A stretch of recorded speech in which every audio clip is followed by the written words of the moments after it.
पत्नी के गांव लौट जाने के बाद मैं अकेला पड़ गया था। मेरी भी कुछ ऐसी जरूरतें थीं जो मैं पूरी करना चाहता था। मेरे फ्लैट के नीचे वाले फ्लोर पर एक भाभी रहती थी। मैं अक्सर उनसे हंसी कर लेता था। एक दिन मेरी तबीयत बिगड़ गई और मैं ऑफिस नहीं गया।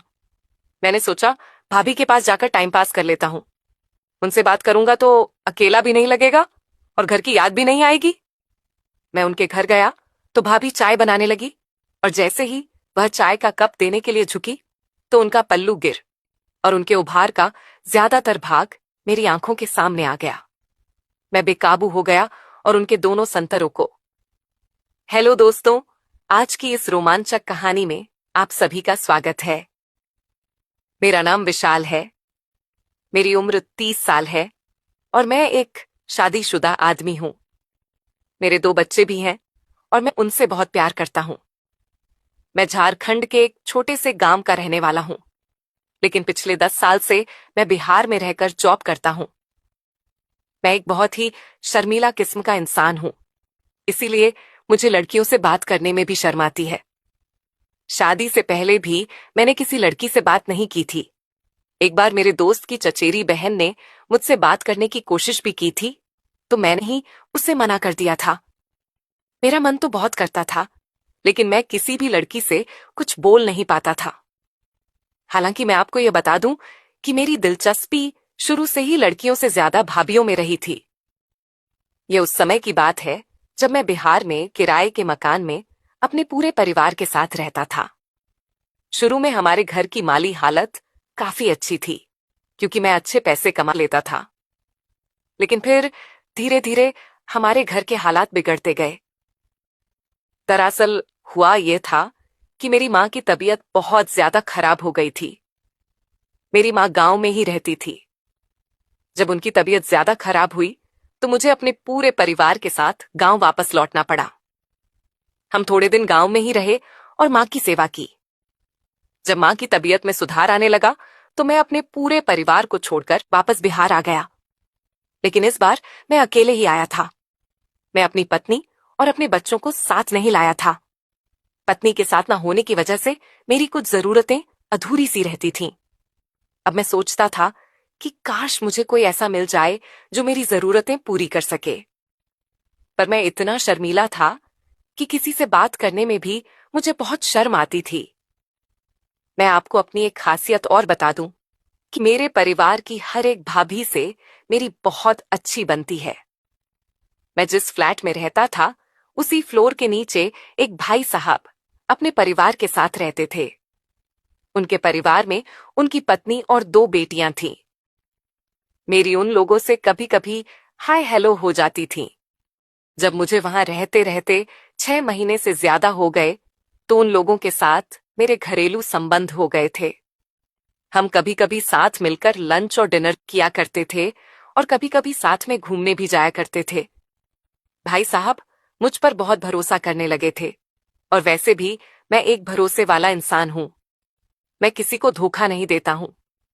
भाभी मुझसे बहुत अच्छे से बात किया करती थी और मैं भी उनसे हंसी मजाक कर लिया करता था। जब भाई साहब घर पर नहीं होते थे और भाभी को हॉस्पिटल या बाजार जाना होता था तो वह मेरे साथ ही जाती थी। इस बीच हम आपस में बहुत सारी बातें किया करते थे और मुझे भाभी का स्वभाव बहुत पसंद आने लगा था। भाभी जब भी अपने घर पर कुछ स्पेशल खाना बनाती थी तो वह मेरे लिए भी भिजवाती थी। एक बार की बात है कि तबीयत खराब होने की वजह से मैं काम पर नहीं गया। भाभी की दोनों बेटियां स्कूल चली गई थीं और भाई साहब भी ऑफिस जाने के लिए निकल गए थे। मैं अपने कमरे पर अकेला ही रहता था। पर जब सब चले गए तो मैंने सोचा कि भाभी के पास जाकर ही टाइम पास करता हूं। उनसे थोड़ी देर बात करूंगा तो मेरा भी मन अच्छा हो जाएगा और मुझे घर की याद भी नहीं आएगी। जब मैं भाभी के पास गया तो वह किचन में कुछ काम कर रही थी। मुझे देखते ही वह बोली, क्या हुआ देवर जी, आज आप काम पर नहीं गए? मैंने कहा, नहीं भाभी, आज थोड़ी तबीयत खराब है और मुझे घर की भी बहुत याद आ रही है। बहुत दिन हो गए हैं, मैं अपने बच्चों से नहीं मिला हूं और अपनी पत्नी प्रिया को भी नहीं देखा है। मैं भाभी से किसी भी तरह की बात करने में नहीं शर्माता था।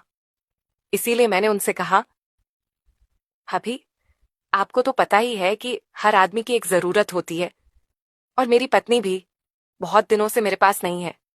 कभी कभी तो लगता है कि उड़कर उसके पास पहुंच जाऊं। और इतना कहकर मैं हंसने लगा। वह बोली, बात तो आप सही कह रहे हो देवर जी। मैं समझ सकती हूँ कि आप पर क्या बीत रही है। आप थोड़ी देर यहीं बैठो, मैं आपके लिए चाय बनाकर लाती हूँ। आपको चाय पीकर छोड़ा अच्छा लगेगा। इतना कहकर भाभी चाय बनाने लगी। मैं भाभी को भी देख रहा था। वह बहुत ही प्यार से मेरे लिए चाय बना रही थी। थोड़ी देर बाद वह कुछ लेने के लिए झुकी तो उनके गोरे उभार मुझे दिख गए। वह नजारा बहुत ही सुंदर था, और उसे देखकर मेरी तबीयत भी थोड़ी थोड़ी ठीक होने लगी थी। उनके भारी और गोरे उभार का ज्यादातर भाग बाहर झांक रहा था। मेरी निगाहें रह रहकर उनके इन कयामाती उभार की ओर उठ जाया करती थी, और जब भी ऐसा होता था तो मेरे तन बदन में एक हलचल सिमट जाती थी। भाभी कहने को तो काम कर रही थी, पर उनका पूरा ध्यान मेरी हरकतों पर था। मेरी नजरों का भाव समझकर वह मन ही मन खुश हो रही थी। भाभी समझ चुकी थी कि मैं क्या देखने की कोशिश कर रहा हूं, और वह भी इस बात पर खुश हो रही थी। थोड़ी देर बाद भाभी मेरे लिए चाय लेकर आए और मुझसे बोली, ये लीजिए, पी लीजिए। मैंने कहा, अगर आप पिलाओगी तो जरूर पूंगा भाभी। और इतना कहकर हम दोनों हंसने लगे। भाभी बोली, आप बहुत ही शैतान हो रहे हो। मैंने कहा, अगर आपको अच्छा लग रहा है तो मैं और भी शैतानियां कर सकता हूं। मेरी तबीयत खराब है, अगर आप मेरी बात मान लोगी तो मुझे बहुत अच्छा लगेगा। मुझे पता था भाभी का भी मन है, लेकिन वह दिखावे का विरोध करने लगी। थोड़ी देर बाद जब वह चाय का कप उठाने के लिए झुकी तो उनका पल्लू गिर गया। अब तो मेरी हालत और भी ज्यादा खराब हो चुकी थी। मैंने कुछ ना सोचते हुए उनको गोद में उठाया और कमरे में ले गया और उनसे जी भरकर प्यार किया। मैंने बहुत मेहनत की थी, तब जाकर उनको खुश कर पाया। मेरी मेहनत देखकर वह बोली, अरे, आपकी पत्नी तो आपसे बहुत खुश रहती होगी। भाभी बोली, तुम्हारे भाई साहब तो मुझ पर ध्यान ही नहीं देते हैं। मैं बिन पानी मछली की तरह तड़पती रहती हूं, पर उनका मुझ पर तो कोई ध्यान ही नहीं रहता है। वह ऑफिस से आते हैं और खाना खाकर चुपचाप सो जाते हैं। मैं उनके लिए तैयार बैठी रहती हूं, पर वह मेरी तरफ देखते भी नहीं है। मैंने कहा, कोई बात नहीं, अब से मैं आपको वह सब दूंगा जो आपको मिलना चाहिए। इतना सुनकर भाभी मेरे गले लग गई। अब यह सिलसिला रोज ही चलने लगा था। मैं भाई साहब के ऑफिस निकल जाने के बाद थोड़ी देर के लिए भाभी के पास जाया करता था और उन्हें मजे दिया करता था। इन सब के बाद मैं ऑफिस जाया करता था। कभी कभी भाभी को यह डर सताता था कि मैं कहीं किसी को कुछ बता ना दूं। मैंने भाभी से कहा था, आप बिल्कुल भी फिक्र मत करो, मैं एक बहुत ही भरोसे वाला इंसान हूं। मैं औरतों की बहुत कदर करता हूं और मैं आपको कभी भी धोखा नहीं दूंगा। यह सिलसिला चलता रहा और हम दोनों एक दूसरे के बहुत करीब आ चुके थे। कुछ दिनों बाद हमारी जिंदगी में बहुत बड़ा बदलाव आने वाला था, क्योंकि मेरी पत्नी मेरे पास वापस आ गई थी। पत्नी के आ जाने के बाद मैं ज्यादातर समय उसी के साथ बिताता था और भाभी को बहुत ही कम समय दे पाता था। कभी कभी तो मैं उनके पास जा ही नहीं पाता था। मेरी पत्नी को शक होने लगा था कि जरूर उसकी पीठ पीछे मैं कुछ अजीब हरकतें कर रहा था। वह बोली, क्या आपको मेरी याद नहीं आती थी? मैंने कहा, भला ऐसा हो सकता है क्या कि मैं तुम्हें याद ना करूं? मुझको पता था कि उसे मेरी बातों पर यकीन नहीं है, लेकिन मैं कर भी क्या सकता था। पत्नी के आ जाने के बाद मैं भाभी के पास जा ही नहीं पाता था और मैं उन्हें बहुत याद करने लगा था। एक बार जब मैं उनके पास गया तो भाभी बोली, आप बहुत ही चेंज हो गए हो। जब से आपकी पत्नी वापस आई है तब से आप तो मुझे भूल ही गए। यही ये हो। मैंने कहा, ऐसी कोई बात नहीं है भाभी, उसको मुझ पर थोड़ा थोड़ा शक होने लगा है और वह मुझको आपके पास नहीं आने देती है। मैं फिर भी आपके लिए समय निकाल लेता हूं और आपके पास चला आता हूं। थोड़ी देर बातें करने के बाद हम दोनों आपस में समा गए और फिर मैं ऑफिस चला गया।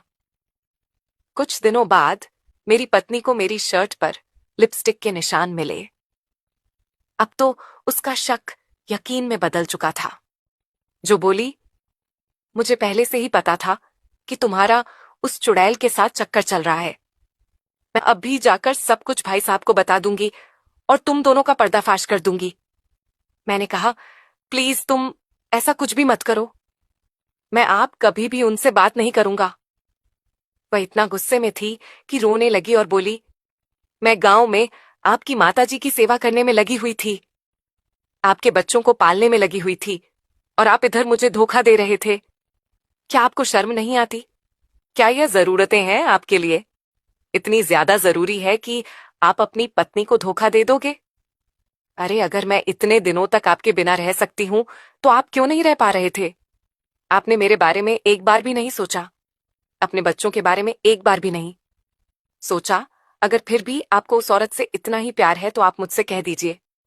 मैं अभी के अभी यह घर छोड़कर चली जाऊंगी और आपकी जिंदगी में कभी भी वापस नहीं आऊंगी। औरत सब कुछ बर्दाश्त कर सकती है, पर अपने पति का बंटवारा बर्दाश्त नहीं कर सकती, और मैं भी बर्दाश्त नहीं करूंगी। अगर आपको मेरे साथ रहना है तो मेरा ही बनकर रहना होगा, नहीं तो आप मुझसे कह दीजिए, मैं गांव चली जाऊंगी और वहीं रहकर माताजी की सेवा करूंगी। मैं समझ चुका था कि मैंने अपनी कुछ पलों की जरूरतों के लिए अपनी पत्नी का दिल दुखाया है। मैंने उससे माफी मांगी और बोला, आगे से कभी भी ऐसा नहीं होगा। तुम कहीं भी मत जाओ और मेरे साथ रहो। तुम मेरे लिए सब कुछ हो। हमारे बच्चे मेरे लिए सब कुछ हैं। मैं तुम लोगों के बिना जिंदगी नहीं जी पाऊंगा। इसके बाद से मैं कभी भी भाभी के पास नहीं गया। मैंने उनको भी सारी बात बताई और उनसे भी माफी मांगी। कमेंट करके जरूर बताइएगा कि आपको यह कहानी कैसी लगी। अगर आपको यह कहानी पसंद आई हो तो इसे लाइक करें और अपने दोस्तों के साथ भी शेयर करें। आगे भी ऐसी रोमांचक कहानियों के लिए हमारे चैनल को सब्सक्राइब करें और बेल आइकन दबाना ना भूलें।